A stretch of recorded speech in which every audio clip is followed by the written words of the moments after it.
ایک شہر اپنے اندر بسے ہوئے لوگوں کی وجہ سے جانا جاتا ہے۔ جیسا ان لوگوں کا رہن سہن اور اٹھنا بیٹھنا ہوتا ہے، وہ شہر بھی اسی کا ایک عکس نظر آتا ہے۔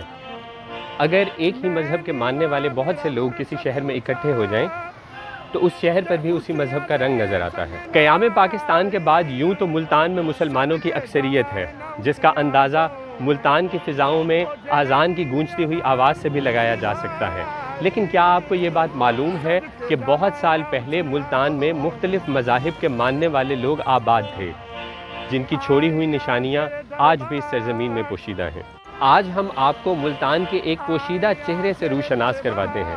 یہ کہانی ہے ان مندروں، گرجا گھروں اور مسجدوں کی جو ہمیں یہ بتاتے ہیں کہ ماضی میں کس طرح ملتان ایک ملٹی کلچرل شہر ہوا کرتا تھا، جہاں مختلف مذاہب کے ماننے والے لوگ آباد تھے۔ Welcome to Odyssey.pk92۔ آج کی کہانی ملتان کی مذہبی ہم آہنگی کے نام۔ میرا مرشد اونچا اونچیاں دے سنگ لائی،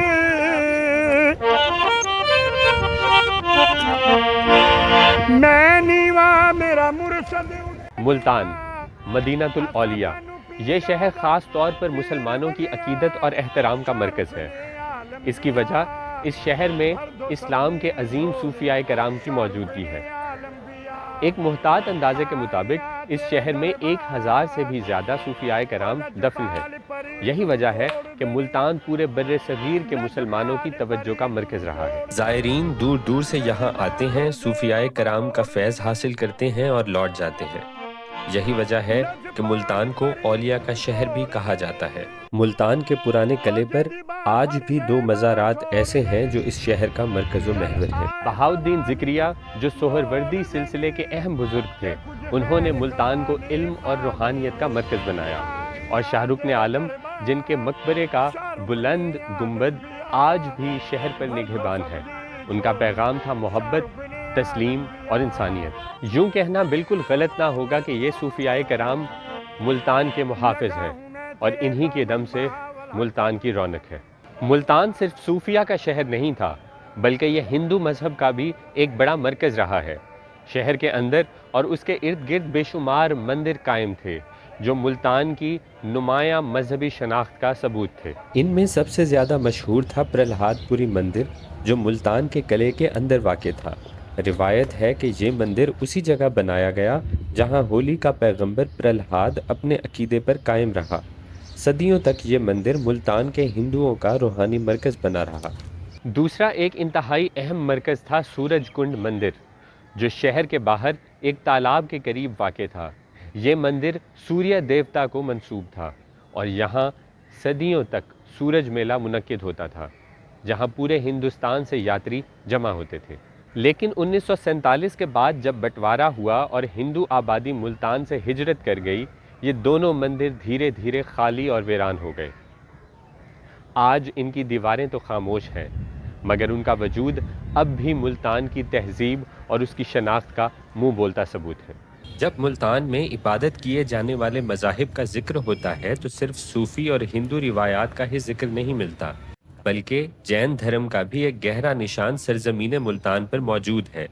یہاں پر جینز نے اپنی آبادیوں کے ساتھ مندر تعمیر کیے جو شہر کی پہچان کا حصہ بن گئے۔ ان میں سب سے مشہور تھا حسین آگاہی بازار میں موجود جین مندر، جو شہر کے دل میں واقع تھا۔ یہ مندر صرف ایک عبادت گاہ ہی نہیں، بلکہ جین ثقافت کا ایک نشان تھا، جہاں سے ملتان کے بازاروں کی روحانی اور سماجی زندگی کو ایک نیا رنگ ملتا تھا۔ اس کی اونچی عمارت اور نفیس نقاشی جین مہارت کی پہچان تھے۔ جین سماج ملتان کے تجارتی نیٹ ورک کا بھی بڑا حصہ تھا۔ ان کی کاروباری سمجھ اور تہذیبی اثرات نے شہر کے بازاروں کو ترقی دی، لیکن بٹوارے کے بعد جب جین کمیونٹی یہاں سے ہجرت کر گئی، یہ مندر خالی اور ویران ہو گیا۔ آج اس کا جو اجڑا ہوا وجود رہ گیا ہے، وہ ملتان کے گزرے وقت کی اور اس کے پلورل کلچر کی یاد دلاتا ہے۔ برٹش دور کے آنے کے بعد ملتان میں نئے رنگ بھر گئے۔ کنٹونمنٹ کا قیام ہوا، ریلویز بنی، اور ساتھ ہی کرسچن کمیونٹی کے لیے چرچ کی تعمیر بھی شروع ہوئی۔ آج بھی ان میں سے کچھ عمارتیں اپنی شان و شوکت کے ساتھ موجود ہیں۔ سب سے پہلا نام ہے سینٹ میریز کیتھیڈرل کا۔ 19ویں صدی کے آخر میں بنایا گیا یہ چرچ گوتھک ریوائول سٹائل کا شاہکار ہے۔ اس کی اونچی میناریں، نقاشی سے بھرے سٹینڈ گلاس کی کھڑکیاں اور خوبصورتی اس دور کی یورپین آرکیٹیکچر کا بہترین نمونہ ہے۔ سینٹ میری چرچ صرف عبادت کا مرکز نہیں تھا بلکہ ملتان کی کرسچن کمیونٹی کا دل تھا۔ دوسرا قابل ذکر ہے ہولی ریڈیمر چرچ جو ملتان کنٹونمنٹ کے اندر واقع ہے۔ یہ چرچ اصل میں فوجیوں اور ان کے گھرانوں کے لیے بنایا گیا تھا۔ اس وقت برٹش فوج کے لیے کنٹونمنٹ ایک سینٹرل ہب تھا اور ہولی ریڈیمر ان کا دینی مرکز۔ اس کا ڈیزائن کلونیل آرکیٹیکچر کی سادگی اور سیمیٹری کو دکھاتا ہے جو آج بھی اپنی اصل صورت میں موجود ہے۔ ان دونوں چرچز کو دیکھ کر آج بھی یہ محسوس ہوتا ہے کہ ملتان کا نقشہ صرف ایک شہر کا نقشہ نہیں بلکہ مذہب اور ثقافت کا ایک رنگین منظر ہے جہاں ہر عمارت اپنی ایک کہانی سناتی ہے۔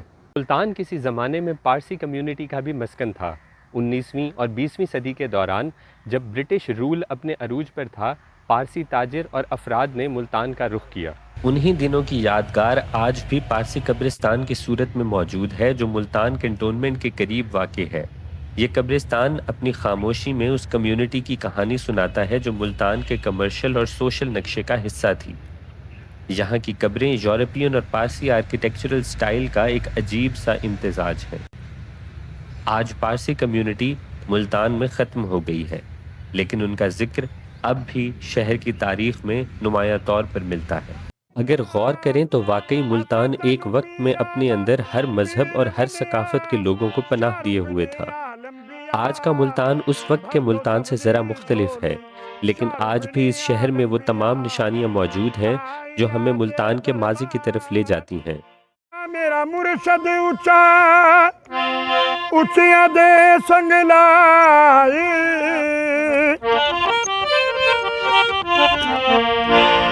میں نیواں میرا مرشد اونچا تے اونچیاں دے سنگ لائی، صدقے جاواں نہ اونچیاں تو او جنہاں نیویاں نال نبھائی، صدقے